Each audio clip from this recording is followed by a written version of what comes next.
আসসালামু আলাইকুম ওয়া রাহমাতুল্লাহি ওয়া বারাকাতুহু। আলহামদুলিল্লাহ ওয়াসসালাতু ওয়াসসালামু আলা রাসূলিল্লাহ ওয়া আলা আলিহি ওয়া আসহাবিহি ওয়া মান ওয়ালা, আম্মা বা'দ। সুপ্রিয় দর্শক শ্রোতা ভাই বোন, আজ আমরা কথা বলবো কোরবানির পশুর সাথে যে সমস্ত অমানবিক আচরণ করা হয়ে থাকে সেগুলো প্রসঙ্গে। শুধু কোরবানির পশুই নয়, সাধারণ অবস্থায় আমরা দেখি পশু পরিবহন করার সময়, পশু বাজারজাত করার সময়, পশু জবাই করার সময়, এমনকি জবাই করার পরপরও পশুর সাথে অমানবিক আচরণ করা হয়। পশুর সাথে যদি মানুষরা পশুসুলভ আচরণ করে তাহলে সেক্ষেত্রে সেটিও কিন্তু গুনাহের কারণ। সহিহ মুসলিমের হাদিসে বর্ণিত হয়েছে, রাসূল করিম সাল্লাল্লাহু আলাইহি ওয়াসাল্লাম ইরশাদ করেছেন, ইন্নাল্লাহা কাতাবাল ইহসানা আলা কুল্লি শাই। নিশ্চয়ই আল্লাহ সুবহানাহু ওয়া তাআলা প্রত্যেকটা প্রাণীর প্রতি দয়া করার জন্য তোমাদের জন্য উপরে আবশ্যক করে দিয়েছেন। ফাইদা কাতালতুম ফাহসিনুল কিতলাতা ওয়া ইযা যাবাহতুম ফাহসিনুদ যিবহাতা। অতএব তোমরা যদি কোনো মানুষকে হত্যা করতে হয়, বিচারিকভাবে কারো মৃত্যুদণ্ড হলো অথবা যুদ্ধের ময়দানে কাউকে হত্যা করতে হলো, তখনও তার প্রতি তোমরা অমানবিক আচরণ করবে না। আর যখন কোনো পশু জবাই করতে হবে তাকেও বিনা প্রয়োজনে তোমরা অতিরিক্ত কষ্ট দিবে না, যত কম কষ্ট দিয়ে সম্ভব জবাই করবে। এবং সেজন্য তিনি হাদিসের পরবর্তী অংশে বলেছেন, তোমরা ছুরি বা চাকুকে ভালো করে ধার দিয়ে নিবে যাতে করে যথাসম্ভব কম কষ্ট দিয়ে তাকে দ্রুত জবাই করা যায়। প্রিয় দর্শক, এ হাদিসের আলোকে আমরা কোরবানির সময় বা সাধারণ সময় পশু পরিবহনের ক্ষেত্রে একটি চিত্র দেখতে পাই, সেটি সম্পূর্ণরূপে অবৈধ এবং গুনাহের কাজ।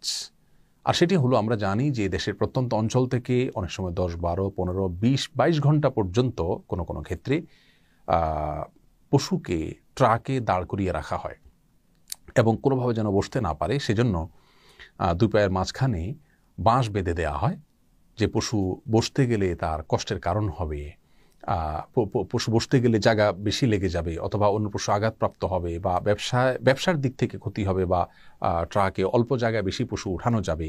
এই সমস্ত দৃষ্টিকোণ থেকে এই যে একটি অমানবিক আচরণ করা হয়, গরু স্বভাবগতভাবে একটু পরপরই বসতে বা শুইতে অভ্যস্ত, সেই পশুটিকে যদি আপনি 10-20 ঘন্টা পর্যন্ত দাঁড়িয়ে থাকতে বাধ্য করেন, তাহলে সেটি কতটা কষ্টের কারণ তার সেটা বলাই বাহুল্য। আমরা যা দেখি এই সমস্ত পশুগুলোর চোখ থেকে অঝোর ধারায় পানি পড়তে থাকে। আবার সেগুলোকে বাজারজাত করার সময় বিভিন্ন রকমের ট্যাবলেট অথবা তার আগে অনেক ট্যাবলেট বা ইনজেকশন তাদেরকে খাওয়ানো হয়, পান করানো হয়, প্রয়োগ করা হয়, যেগুলো তাদের স্বাস্থ্যের জন্য অত্যন্ত ক্ষতিকর, তাদের কষ্টের কারণ। এবং অনেক সময় ছাগল ইত্যাদিকে জোর করে পাইপ দিয়ে পানি পান করিয়ে তাদের পেটকে ফুলানো হয়। কোনো কোনো ক্ষেত্রে সেটা এত বেশি পরিমাণে করা হয় যে অনবরত সে পেশাব করতে থাকে। এই ধরনের অনেক অমানবিক আচরণ বাজারজাত করার সময় করা হয়ে থাকে। এমনকি ছাগল বাজারে যখন উঠানো হয় তখন এত টাইট করে বাঁধা হয় যে কোনোভাবে সে বসতে পারে না, সকাল থেকে রাত পর্যন্ত এভাবে দাঁড় করিয়ে রাখা হয়। প্রিয় দর্শক, এই আচরণগুলো সম্পূর্ণরূপে জঘন্য এবং গুনাহের কাজ। সেই সাথে পশু জবাই করার সময় পর্যন্ত দেখা যায় যে অনেক সময় কসাইরা সেটাকে খোঁচাতে থাকেন বা চাকু ভালো করে আগে ধার দেওয়া হয় না, অনেক সময় পচানোর প্রয়োজন হয়, যা পশুর কষ্টের কারণ হয়। অনেক সময় জবাই করার পর পশুর চামড়া ছেলা শুরু করা হয় অথবা পায়ের খুর ইত্যাদি কাটা শুরু করা হয়, যা তার প্রাণ বের হওয়ার আগে তার শরীরে এরকম পোঁচ দেওয়া বা চাকু দিয়ে কাটাকাটি করা, এগুলা তার জন্য কষ্টের কারণ। এই সমস্ত বিষয়গুলো ইসলামী শরীয়তের দৃষ্টিকোণ থেকে খুবই জঘন্য, ভুল এবং অন্যায় কাজ। কোরবানির পশুর ক্ষেত্রে বিশেষভাবে আমাদের এই সমস্ত আচরণ থেকে দূরে থাকা উচিত। আপনি যে পশু জবাই করে আল্লাহ সুবহানাহু ওয়া তাআলার সন্তুষ্টি চাচ্ছেন, সেই পশু যদি পরিবহন থেকে নিয়ে বাজারজাত থেকে নিয়ে জবাই করার সময়, জবাই করার পরে সর্বক্ষণ তাকে যদি অযাচিতভাবে আপনি কষ্ট দেন, তাহলে কোনোভাবেই কিন্তু আপনি আপনার রবকে সন্তুষ্ট করতে পারবেন না। এই জন্য এই বিষয়গুলোর প্রতি আমাদের বিশেষভাবে সাবধান হওয়া উচিত।